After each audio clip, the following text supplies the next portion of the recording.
ఈ సినిమా నేను 2 పాత్రలు చేయడం చాలా కష్టం కదా, ఎలా చేస్తున్నావు, డైరెక్షన్ ప్రొడక్షన్ అంటే చాలా కష్టం కదా అని చాలామంది చాలా సందర్భాలు అడిగారు. యాక్చువల్లీ నేను ఈ సినిమాకి ప్రొడక్షన్ కూడా చేయడానికి ధైర్యం చేయడానికి మొదటి కారణం బాలయ్య బాబు. అంటే కొన్ని పనులు మనకు ఆటోమేటిక్గా అయిపోతూ ఉంటాయండి, అవి ఎందుకు అవుతున్నాయంటే మనకు తెలియదు, మన వెనకాల పవర్ ఉంటే అయిపోతూ ఉంటాయి. అలాంటి ఒక పవర్ నా వెనకాల ఉంది కాబట్టి సో ఎప్పుడు మన వల్లే అవుతున్నాను కాబట్టి అది ఎప్పుడు గుర్తుపెట్టుకోవాలి. సో ఆయన ఒక సింపుల్గా ఎందుకు నీకు అనవసరం కదా, వేరే వాళ్ళు చేస్తే సరిపోద్ది కదా అని ఒక మాట అంటే నేను ఈరోజు ఈ ప్రొడక్షన్ ఇదంతా చేసేవాడిని కాదు. ఆయన నా మీద పెట్టిన నమ్మకాన్ని నేను నిలబెట్టుకున్నానని అనుకుంటున్నాను. ఎందుకంటే ఎక్కడ కాంప్రమైజ్ అవ్వకుండా, బడ్జెట్ అది ఇదని ఎక్కడ డిస్కషన్స్ పెట్టకుండా ఒక కథను నమ్మి ఆ కథ పేపర్ మీద ఉన్న కథని స్క్రీన్ మీద తీసుకెళ్ళడానికి ఏమైతే చేయాలో అవన్నీ చేశాను. సో అది డెఫినెట్గా రేపు పొద్దున మీరు అందరూ కూడా చూస్తారు. ఇంకా ఇంచుమించు ఈ సినిమాలో పనిచేసిన టెక్నీషియన్స్ కానీ ఆర్టిస్టులు కానీ అందరూ కూడా నాతో పాటు ఏదో ఒక టైంలో ట్రావెల్ అయిన వాళ్ళే. సో అందువల్ల అందరూ ఫ్రెండ్లీగా వెళ్ళిపోయాము. ఇక్కడ ఎవరు కూడా నన్ను వేరేగా చూడలేదు. అందరు కోఆపరేషన్ ఉండటం వల్లే ఈ ప్రాజెక్ట్ ఇలా చేయడానికి నాకు అవకాశం దొరికింది. అసలు ఏ డీలింగ్స్ విషయంలో కూడా అసలు ఎక్కడ ఏదో ఫ్రెండ్లీగా వెళ్ళిపోయింది. చాలామంది వచ్చి ఏంటి ఎంత కూల్గా ఉన్నా ఎంత టెన్షన్ లేదండి ఫస్ట్ ఎవరికి. మాకు బాలయ్య బాబు సెట్లో కూడా ఎప్పుడు ఎంత జోవియల్గా ఉంటున్నారు ఏంటంటే నేను లాస్ట్ టైం ఆడియో ఫంక్షన్లో కూడా చెప్పాను. ఫస్ట్ ఒకే ఒక విషయం అండి, ఇందాక నేను ఒక చిన్న ఎగ్జాంపుల్ చెప్తాను, అదే మొత్తం దాని మీనింగ్ వచ్చేస్తుంది. ఆయన పైకి వచ్చినప్పుడు ఝాన్సీ ఒక ప్రొడ్యూసర్ హోదాలో వెళ్ళి బొకే ఇమ్మంటే నేను వచ్చి బొకే ఇస్తుంటే మనలో మనకి అన్నీ ఏంటి అని మాట అన్నారు ఆయన. అదొక్క డైలాగే మొత్తం చెప్పేస్తాను. ఇంకా అంటే అంత కలిసిపోయి ఇంక ఇదంతా మన ఫంక్షన్, మన ఇంట్లో జరుగుతున్న ఫంక్షన్లాగా ఆయన ఫీల్ అవడం వల్ల నేను ఇంత బాగా చేయగలిగాను. యాక్చువల్లీ ఈ సినిమాకి నాకు సపోర్ట్ చేసిన ఆల్ టెక్నీషియన్స్, ఆర్టిస్ట్ అందరి గురించి చెప్పాలంటే తెల్లారిపోతుందండి. ఎందుకంటే ఒక డైరెక్టర్, ప్రొడ్యూసర్ అని అంటే 64 కళలు ఎవరెవరు అందరికీ గురించి నేను చెప్పడం స్టార్ట్ చేస్తే డెఫినెట్గా ఇది అయిపోద్ది. సో ఇప్పుడు టైం కూడా చాలా ఎక్కువైంది. నేను ఎలాగో ఇంటర్వ్యూలు అవి ఉన్నాయి, అప్పుడు నేను అందరి గురించి నేను ప్రజెంట్గా చెప్పుకుంటాను. ఇప్పుడు చెప్తే మళ్ళీ అప్పుడు నాకు ఫ్రెష్నెస్ ఉండదు. సో ఫర్దర్గా నేను ఏదైనా పర్సనల్ ఇంటర్వ్యూ పెట్టుకున్నప్పుడు అందరికీ నా గురించి, నేను ఎవరెవరి గురించి ఏం ఫీల్ అయినా అన్నీ చెప్తాను. సో బాలయ్య బాబు గురించి, అంజలి గురించి అయితే మాత్రం స్పెషల్గా ఇప్పుడు చెప్పుకుంటున్నాను. ఇలాంటి కోఆపరేషన్ ఉన్న ఆర్టిస్టులు దొరికితే ఎంత పెద్ద సినిమా అయినా సరే బాగా తీయచ్చు. నెక్స్ట్ శ్యామ్ కే నాయుడు గారి గురించి ఒక క్లారిటీగా చెప్పాలి. ఇప్పుడు పొగట్టం అంటే ఊరికే పొగట్టం కాదండి, ఆయనలో ఉన్న ఒక రిచ్ ఐ ఒకటి ఉందండి ఆయనకి. అంటే చిన్న లొకేషన్కి వెళ్ళినా సార్ ఏదో చేద్దాం అలా చేద్దాం ఇలా చేద్దాం అని ఆయన ప్రతి ఫ్రేమ్ విషయంలో ఆయన తీసుకున్న కేర్ అవ్వచ్చు. నేను బేసిక్గా ఒక కెమెరా డిపార్ట్మెంట్ నుంచి రావడం వల్ల ఆయనకి ఉన్న ఆ ఐడియాని నేను క్యాచ్ చేసి మేమిద్దరం కోఆర్డినేట్ చేసుకుని ఎక్కడ కాంప్రమైజ్ అవ్వకుండా చేయడం వల్ల మేమిద్దరం చాలా బాగుంది అని అనుకున్నది. స్క్రీన్ మీద వెళ్ళడానికి జనరల్గా ప్రతి సినిమాకి ఉండే ఒక చిన్న హడ్డీల్స్ ఏమిటి అంటే ఒక బడ్జెట్ లేదంటే ఒక ప్రొడ్యూసర్ అబ్జెక్షన్ ఉంటుందండి. ఇక్కడ అది లేకపోతే మేము ఏదైతే ఫీల్ అయ్యామో అదంతా స్క్రీన్ మీద తీసుకెళ్ళగలిగాం. సో అది అందుకే ఈరోజు అంత రిచ్గా, అంత గ్రాండ్గా బాలయ్య బాబు ఇంతకుముందు సినిమాల కంటే కూడా మంచి గ్రాండ్గా తీయాలి అని ఒక కసితో చేసాం. రైటర్స్ కానీ, కెమెరామెన్ కానీ, మ్యూజిక్ డైరెక్టర్ తమన్ కానీ, అంటే తమన్ ఆడియో గురించి ఆల్రెడీ మనం మాట్లాడుకున్నాం, చాలా పెద్ద హిట్ అయింది. ఈరోజు ఈ ఫంక్షన్ పెట్టుకోవడానికి కారణం కూడా తమన్ చేసిన సక్సెస్ఫుల్ ఆడియోనే. దానికి మా లిరిక్ రైటర్స్ భాస్కర్ భట్లు కానీ, వరికొప్పల యాదగిరి కానీ, రామ్ జోగే శాస్త్రి గారు కానీ వీళ్ళందరూ చాలా బాగా రాశారు. రామ్ జోగే శాస్త్రి గారు పర్సనల్గా కథను బాగా అర్థం చేసుకుని ఆల్మోస్ట్ 4 సాంగ్స్ ఆయనే రాశారు. ఆ మిగతా 2 కూడా రాయడానికి చాలా ప్రయత్నాలు చేశారు, కానీ కుదరక రాయలేకపోయారు. అంత ఇన్వాల్వ్ అయ్యారు ప్రాజెక్ట్లో. సో వాళ్ళందరికీ థ్యాంక్స్ చెప్పుకుంటున్నాను. నా సింగర్స్ అందరూ కూడా చాలా బాగా ఇన్వాల్వ్ అయ్యి దాంట్లో ఉన్న లిరిక్ వాల్యూస్ని ఎలివేట్ అవ్వడానికి ఉపయోగపడ్డారు. సో అన్ని రకాలుగాను నాకు కోఆపరేట్ చేసిన వాళ్ళందరికీ నేను చాలా థ్యాంక్స్ చెప్పుకుంటున్నాను. నిజంగా ఒక హీరోకి ఇలాంటి ఫ్యాన్స్ ఉండటం అనేది అది చెప్పచ్చో లేదో కానీ హీరోకి కూడా చాలా అదృష్టం అండి. ఎందుకంటే అంత హార్ట్ఫుల్గా, అంటే బ్లడ్ పెట్టి ఏమి ఆశించకుండా, జనరల్గా మా చిన్నప్పుడు మేము చూసినప్పుడు ఫ్యాన్స్ అనగానే ఏదో చందాలు పోగు చేయటం ఇలాంటివి ఉండేదండి. అంటే వీళ్ళందరూ ఒక మాటలో చెప్పాలంటే అసలు వాళ్ళే సినిమాలు చేసే స్థాయిలో ఉన్నారు. అయినా కూడా ఆ సినిమా మీద ఉన్న వ్యామోహంతో, బాలయ్య బాబు మీద ఉన్న అభిమానంతో నిజంగా అమరావతి ఫంక్షన్ అంత గ్రాండ్గా జరిగిందంటే వీళ్ళందరూ సపోర్టేనండి. అంటే ఆశ్చర్యపోతాం. మా దగ్గర ఒక వీడియో ఉంది, మేము చూస్తాం. మేము బస్సు లోపల కూర్చోవడానికి చాలా కష్టపడితే వీళ్ళు బస్సు ముందు ర్యాలీలో వాళ్ళ విండోస్ నుంచి బయటకు వచ్చి అన్ని గంటల పాటు వెనకాల వస్తున్న బస్సుని చూడటం, జనాలు వచ్చినప్పుడు దిగటం, మళ్ళీ అందులోకి వెళ్ళటం, క్రౌడ్ అసలు మాకు నేను అప్పుడు ఒక డైలాగు ఫేస్బుక్లో వీళ్ళని చూసి ఒక పోస్ట్ చేశానండి. అదేంటంటే రోడ్డు కనబడని ప్రయాణం రోడ్డు మీద చేస్తాం అంటే ఏంటో చూసాం ఇప్పుడు అని చెప్పాను. అంటే ఎక్కడ రోడ్డు కనిపించట్లేదు, ప్రయాణం వెళ్తుంది. అంటే అంతమంది జనాలు మొత్తం ఎక్కడ చూసిన క్రౌడ్ క్రౌడ్ క్రౌడ్ క్రౌడ్. అలాంటి దగ్గర నేను బాలేబాబుని చూసి నేర్చుకోవాల్సిన విషయం ఒకటి ఉంది. అంత క్రౌడ్లో మేమందరం లోపల ఉంటే ఇక్కడ వీళ్ళందరూ సాక్ష్యం కూడా ఉన్నారు. మొత్తం చూస్తే భయం వేసి అంత క్రౌడ్ ఉంటారు. మీరందరూ లోపల ఉండండి, ఒకసారి కిందకి వెళ్ళి వస్తాను అని అలా దిగిపోయేవారు.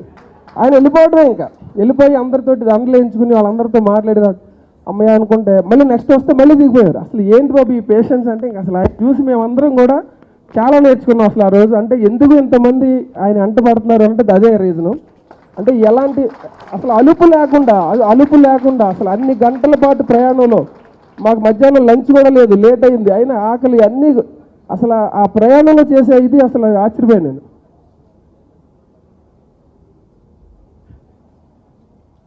రకరకాల ఎక్స్పీరియన్స్లు ఉన్నాయి అక్కడ. మాకు రఘుబాబు గారు మేమందరం ఉంటే ఎవరో ఒక అతను లోపలికి వచ్చేస్తామంటే ఎవరు ఆపేస్తుంటే వాడేవాడు వీడేవాడు బాలేబాబుకి ఎదురేవాడని ఒక డైలాగ్ చెప్పాడు ఒకడు. ఆ డైలాగ్ని పట్టుకుని రఘుబాబు అయితే ఇంక పట్టుకుని ఇంకా ఆయన ఒక ఆర్టిస్ట్ అనేది కూడా మర్చిపోయి అందరూ పడుకుంటే ఏదైనా డల్గా ఉండి వాడేవాడు వీడేవాడు బాలేబాబుకి ఎదురేవాడు అని చెప్తాడు. సో ఇలాంటి ఒక ఎంటర్టైన్మెంట్తో వెళ్తూ అక్కడికి వెళ్ళి నా జన సముద్రాన్ని చూడటం కానీ అదంతా కూడా నిజంగా ఒక పవర్ నడిపించినట్టే ఈ ప్రాజెక్ట్కి సంబంధించిన అన్ని పనులు జరిగినాయి. సో డెఫినెట్గా ఈ సినిమాని రేపు జనవరి 14th అందరూ చూసి ఇది ఒక పక్కా పండగ సినిమా అంటే ఇదేనండి. అంటే బాలేబాబుకి పండగ సీజను చాలా పాజిటివ్గా ఉంటుందని అందరికీ ఉంది. అది డబల్ అవుతుందని నేను అనుకుంటున్నాను. ఎందుకంటే ఒక సినిమా తీసిన తర్వాత సినిమాలో ఉన్న గొప్పతనాల గురించి ఎక్కువగా చెప్పడం నాకు ఇష్టం ఉండదు. అది మీరు చెప్పాలి, నా చూసిన వాళ్ళు చెప్పాలి. రేపు జనవరి 14th ఫ్యాన్సే కాకుండా సినిమాకి ఒక డబ్బులు ఖర్చు పెట్టి సినిమాకి వెళ్ళిన ప్రతి వాడు నా డబ్బు నాకు గిట్టింది అని అనుకునేలాగా మాత్రం మా సినిమా ఉంటుంది. అంతకుమించి నేను ఇంకేం చెప్పలేను. Thank you. Eros International Creations and Eros International Production, వేదాస్వ క్రియేషన్స్ సంయుక్తంగా నిర్మించిన ఈ డిక్టేటర్ చిత్రం ప్లాటినం డిస్క్ కార్యక్రమానికి విచ్చేసిన పాత్రికేయులకు, ముఖ్యంగా ప్రింట్ మరియు ఎలక్ట్రానిక్ మీడియాకి, అలాగే చిత్రంలో నటించిన నా తోటి కళాకారులకు అందరికీ, అలాగే సాంకేతిక నిపుణులకు, అలాగే ఈ యొక్క ఫంక్షన్కి ఇవాళ జరుపుకోవడానికి ఎంతో అద్భుతమైన అసలు ఈ ఫంక్షన్కి పెళ్లి కొడుకు మిస్సింగ్ తమన్, పెళ్లి కొడుకు మిస్సింగ్ అద్భుతంగా అందించిన తమన్ గారికి, అలాగే నా అభిమానులందరికీ పేరున అందరికీ నా కృతజ్ఞతలు తెలియజేసుకుంటున్నాను. ముందుగా డిక్టేటర్ చిత్రం, డిక్టేటర్ అంటే ఒకటే నాకు తెలుసు, తానే అంత అనుకున్న వాడికి దేవుడు, తాను ఎంత అనుకున్న వాళ్ళకి నీ ఎంత, నువ్వే ఎంత అనుకునే వాళ్ళకి దేవుడు, నువ్వెంత అనుకున్న వాళ్ళకి నీ ఎంత, అదే డిక్టేటర్. చాలా బాగుందండి, అద్భుతంగా ఉంది. టైటిల్ అంటే ప్రతి టైటిల్కి బరువులు పెరిగిపోతున్నాయి. ప్రతి టైటిల్కి ఒక్కొక్క ఎక్స్పెక్టేషన్స్. అంటే ఒక సింహ తర్వాత ఒక లెజెండ్ అయిన తర్వాత లాయన్ అయిన తర్వాత ఇప్పుడు మళ్ళీ డిక్టేటరు. కానీ ఈ చిత్రం మొదలుపెట్టిన దగ్గర నుంచి కూడా, అంటే కథ విన్న దగ్గర నుంచి కథలో ఎన్నో తర్వాత మార్పులు జరుపుకుంటూ వచ్చాయి. నేను నా కాంట్రిబ్యూషన్ డైరెక్టర్ గారి సైడ్ నుంచి ఎక్కువగా ఆయన సైడ్ నుంచే, అంటే ఆయన టీం ముఖ్యంగా అద్భుతంగా మంచి కథను అందించారు.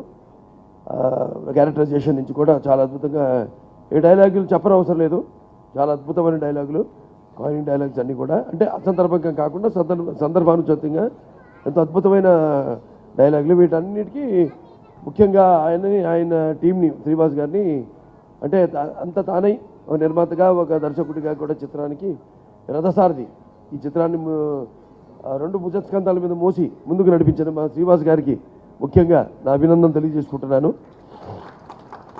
ఇక వాళ్ళ టీం ఉంది, బ్రహ్మాండ టీం. తమన్ గారి గురించి చెప్పాలి. ముందు మన అడిగారు ఎవరో ఒక లైన్లో చెప్పండి తమన్ గారి గురించి అంటే, పెట్టగానో కొత్త కూడా గనం అన్నాను. చాలా అద్భుతమైన మ్యూజిక్ ఇచ్చాడు ఆయన. అంటే నేను ఇంతకుముందు ఆయన జనరల్గా చిత్రాలు తర్వాత ఈ సినిమాకి ఆయన చేస్తున్నాడు అన్నాక విన్నాను ఒకటి రెండు సినిమాలు, లేకపోతే నేను పెద్ద బయట ప్రపంచం గురించి నేను ఎందుకంటే నేను బిజీగా ఉంటాను, ఇటు ఈ సినిమా షూటింగ్లని, అటు నా కాన్స్టిట్యువెన్సీ హిందూపురం, అలాగే హాస్పిటల్ వెసోతారక్ Indo American cancer hospital and research institute పనిలో. సో త్వరతో వినడం జరిగింది. చాలా డిఫరెంట్గా ఎలాగైతే మన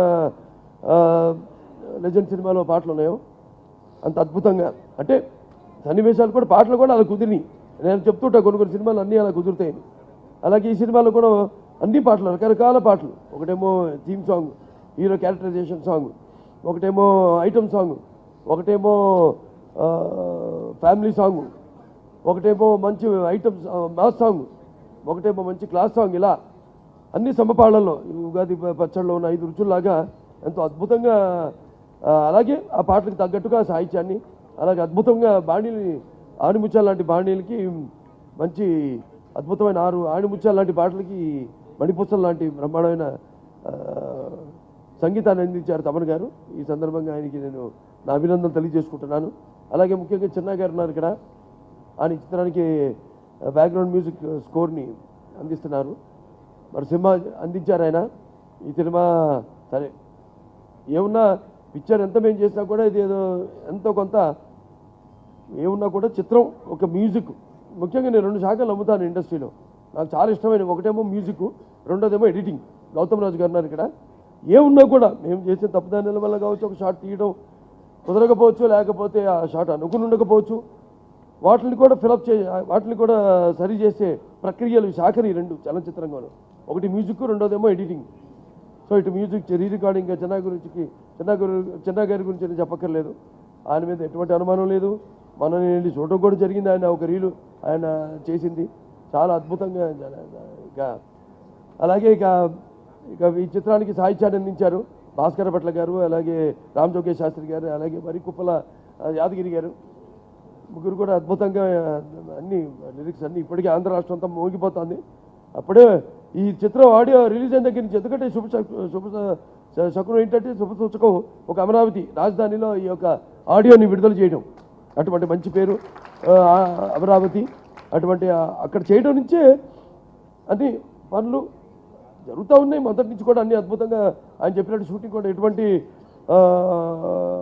ఎవరి అంటే ఒక అనుకోకుండా అసలు ఇంత తొందరగా షూటింగ్ అయిపోయింది ఏంట్రా అనిపించేలా చాలా ఎంతో మంచి ఆహ్లాదకరమైన వాతావరణంలో షూటింగ్ జరగడం జరిగింది. అంత మంచి ఒక కుటుంబ సభ్యుల్లాగా అందరం, అంటే ప్రతి డిపార్ట్మెంట్ ఆర్టిస్టులు, మేము ఆర్టిస్టులు ఎక్కువగా అటాచ్ అవుతాం ఒకళ్ళకి. ఎందుకంటే మా బంధుత్వాలు సినిమాల్లో ఇప్పుడు నాన్నగారు సూర్యకాంతం గారిని అత్త అని పిలిచేవారు ఎక్కడ కనిపించండి ఉండమ్మత్త.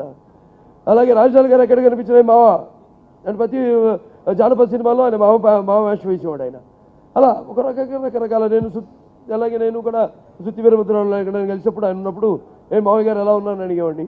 ఇలా ఒక్కొక్క రకాల. కాకపోతే ఈ సినిమా వచ్చేసరికి అందరం మొత్తం టెక్నీషియన్స్, నటీనటులే కాకుండా టెక్నీషియన్స్ అందరూ కూడా, అంటే ఒక కెమెరా డిపార్ట్మెంట్ నుంచి, ఒక ప్రొడక్షన్ డిపార్ట్మెంట్ నుంచి, ఒక కార్ డ్రైవర్ వరకు కూడా ఎంతో మంచి ఆహ్లాదకరమైన వాతావరణంలో ఈ సినిమా చేయడం జరిగింది. అలాగే మంచి అద్భుతమైన లొకేషన్స్, పాటలు బాగున్నాయి. పాటలు తగ్గ జనరల్గా బల్గేరియాలో షూట్ చేసాం 2 పాటలు, ఒక ఫైటు. అలాగే అక్కడ స్విట్జర్లాండ్లో ఒక పాట షూట్ చేసాం. చాలా అద్భుతంగా అవి కూడా తోడై లొకేషన్స్ కూడా చూడడానికి రేపు ఇప్పుడు మనం వింటున్నాం, అది పాక్షికమే. రేపు చూస్తాం మీ ఇష్టమైన నటీనటులు వాళ్ళ డాన్సులు చూస్తారు అక్కడ. దానికి తోడు అక్కడ అవుట్డోర్ లొకేషన్స్ కూడా ఎంత అద్భుతంగా ఆహ్లాదకరంగా, ఎంత అందంగా అది మరి అంత అందంగా అంత మరి ఆ ఫ్రేమింగ్ అది పెట్టాలంటే మరి అక్కడ మన కెమెరామెన్ పనితనం చాలా అవసరం. అక్కడనే కాదు, సినిమాలో ఏ సన్నివేశమైనా సరే ఆ సన్నివేశానికి తగ్గట్టుగా లైట్ అండ్ షాడో చాలా అద్భుతంగా శ్యామ్ కే నాయుడు గారిని ఆయనకి నా అభినందన తెలియజేసుకుంటున్నాను. చాలా అద్భుతంగా అన్ని సన్నివేశాలని మా గ్లామర్ సైడే కాదు, మా హావభావాలన్నింటి కూడా సన్నివేశాన్ని తగ్గట్టు రౌద్రం కావచ్చు, లేకపోతే విషాదం కావచ్చు, లేకపోతే హాస్యం కావచ్చు, అన్ని నవరసాలని అద్భుతంగా ఆయన కెమెరా ద్వారా క్యాప్చర్ చేసిన ఘనత మా శ్యామ్ గారితో. నేను అంటున్నా అందరూ బాలకృష్ణ చాలా డిఫరెంట్గా కనపడుతున్నాడు ఆయన ఈ సినిమాలో, చాలా కుర్రాళ్ళలాగాని. నేను ఒకటే అంటాను, పాత్రల అదృష్టం అంటే రకరకాల పాత్రలు చేసే అవకాశం నాకు రావడం అనేది అటు పౌరాణిక ఇందాక చూపించే శ్రీరామరాజ్యం కానివ్వండి, ఇది కానివ్వండి, లేకపోతే ఇంతకుముందు చేసిన జానపద పౌరాణికాలు కానివ్వండి, సోషల్ ఫ్యాంటసీలు కానివ్వండి, ఇవన్నీ కూడా ఏదైనా నాకు ఎప్పుడు నా సినిమాలే పోటీ.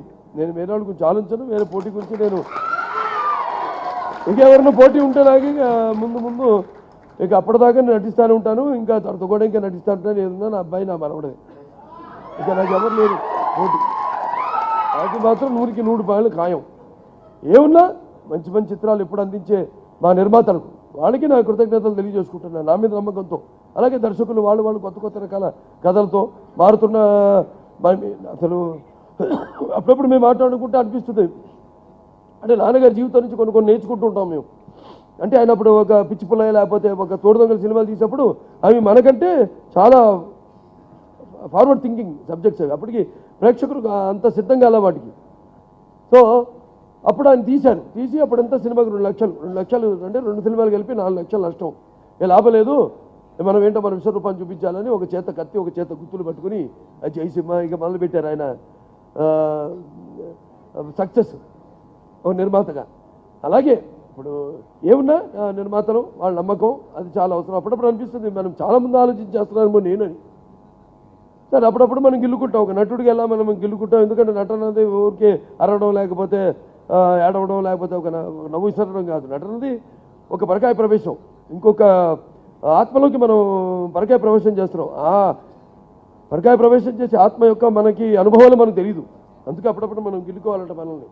మనం నటులు, మనం ఆ పాత్ర కాదని. సో అలాగే సో ఈ చిత్రంలో ముఖ్యంగా అందరూ సుమన్ గారు ఉన్నారు ఇక్కడ. మా మొదటి కాంబినేషను చాలా అద్భుతంగా హుందాగా పాత్రకు తగ్గట్టుగా ఆయన ఆకారమే చాలా హుందంగా ఉంటారు ఆయన. దానికి తోడు సినిమాలో ఒక బాలకృష్ణ అన్నంటే అద్భుతంగా, అంటే అన్నీ కలిసి నటినట్లు అందరూ కూడా కలవాలి. ఎందుకని నేను చెప్తుంటాను, ఎప్పుడైనా ఒక చిత్రంలో ఒక చిన్న మిస్కాస్టింగ్ చాలు, ఒక సినిమా పోవడానికి ఒక మిస్కాస్టింగ్ చాలు. అన్నీ కుదరచ్చు, మిగతా అంత క్యాస్టింగ్ కుదరచ్చు, కానీ ఒక్కరు చాలు సినిమా పోవడానికి. అలా ఏ విషయంలో కూడా కాంప్రమైజ్ కాకుండా అంత అద్భుతంగా అంత రిచ్ అంటే బ్యాక్గ్రౌండే అది మంచి డబ్బున్న కుటుంబం, జరిగే వ్యాపారం గొడవ ఇదంతా మిగతా అంతా సినిమాలు చూస్తారు. దాని తర్వాత దానికి తోడు మరి అందులో ఇగో అల్లరి పిల్ల ఏమో ఉంది ఇక్కడ, భార్గవి అంతా కూడా చాలా అద్భుతంగా అందరం కలిసి రఘుబాబు గారు, అశోక్ కుమార్ గారు అంతా కూడా చాలా మంచి వాతావరణంలో ఈ షూటింగ్ జరగడం జరిగింది. ఇక చలపతి బాబాయ్ ఇక ఆయన గురించి చెప్పక్కర్లా, ఆయన నేను లేని సినిమా అంటూ ఉండదు అనుకుంటా. అప్పుడు రామారావు నువ్వు లేని సినిమా రామారావు లేదు.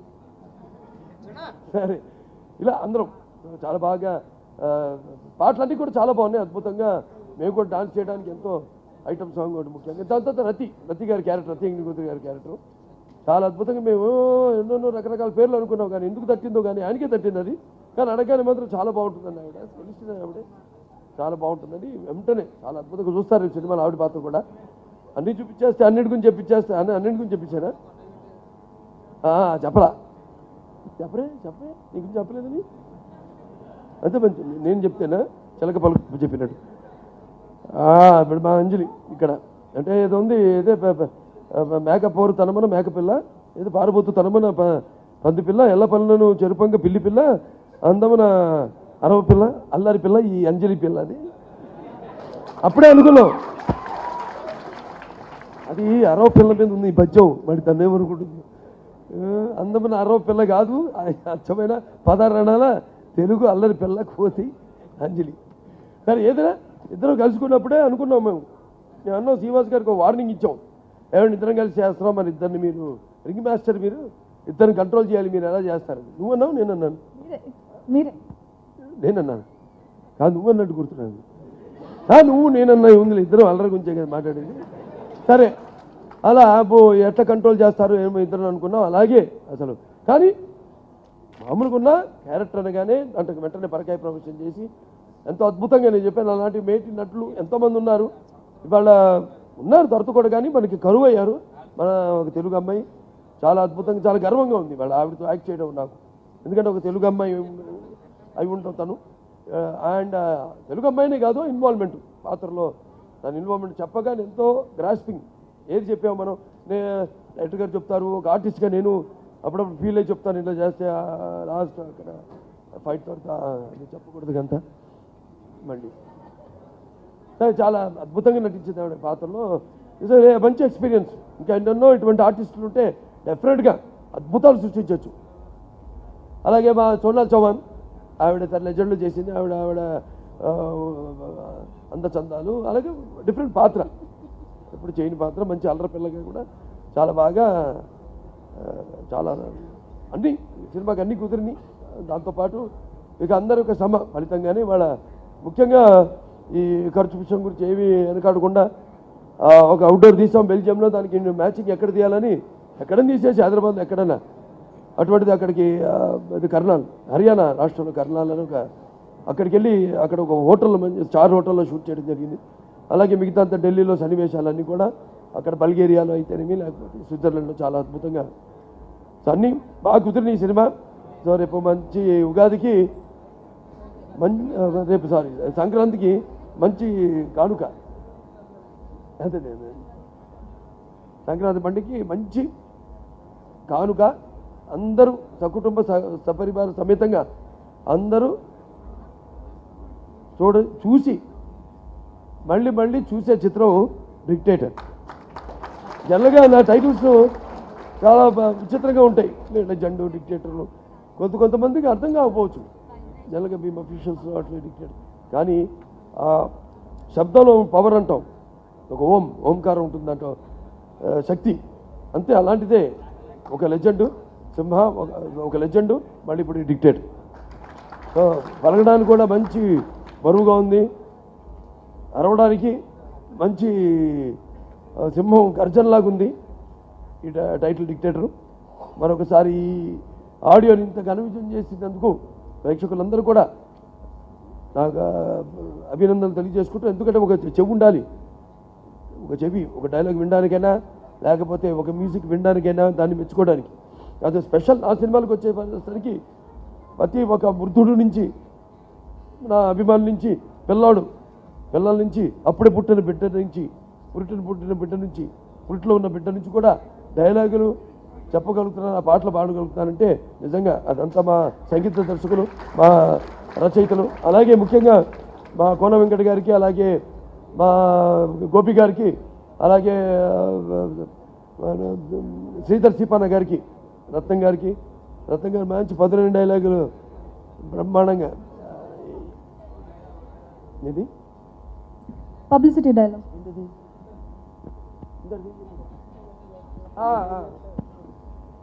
నువ్వేం చేసినా పబ్లిసిటీ, నువ్వు పబ్లిసిటీ కోసం చేస్తావు, నేనేం చేసినా పబ్లిసిటీ. వాళ్ళందరూ కూడా నా అభినందనలు తెలియజేసుకుంటూ చూస్తారు. అన్నీ కలగలిపి సినిమాలో సంగీతం, సాహిత్యం, అటు డైలాగులు, ఇటు నటన, అన్నీ మొత్తం హాస్యం, విషాదం, అన్నీ మొత్తం సకుటుంబ సపరివారం ఇందాక చెప్పాను, అందరూ కలిసి చూడదగ్గ సినిమా ఇది. సో ఇంత బ్రహ్మాండమైన మెయిన్గా ఈ చిత్రానికి మ్యూజిక్ అందించిన మా తమ్మన్న గారికి, ఎందుకంటే ఆయన ఈ మెయిన్కి ఫంక్షన్ జరుగుతుంది మ్యూజిక్ పరంగా, ఆయనకి నా అభినందనలు తెలియజేసుకుంటాను.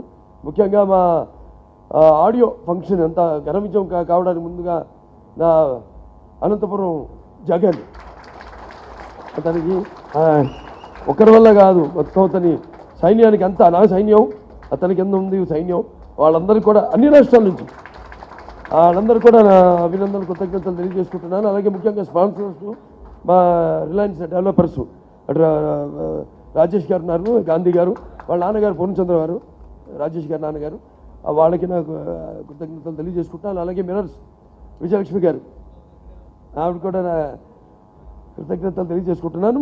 కౌశల్య, మొత్తం సంగీత ఫ్రెటర్నిటీ నుంచి నువ్వు ఒకదానివే వాళ్ళ రిప్రజెంటేషన్ అదన కొట్టించావు, మొత్తం అందరు నేను లోటు తీర్చావు. కౌశల్య, ఆవిడ కూడా నా అభినందనలు తెలియజేసుకోండి. అందరూ కూడా మరొకసారి నూతన సంవత్సర శుభాకాంక్షలు, అలాగే ముందు రాబోతున్న ఈ యొక్క సంక్రాంతి శుభాకాంక్షలు కూడా తెలియజేసుకుంటూ నేను సెలవు తీసుకుంటున్నాను. Sita, it's a beautiful character. She is very headstrong, chala confident ga undi, and at the same time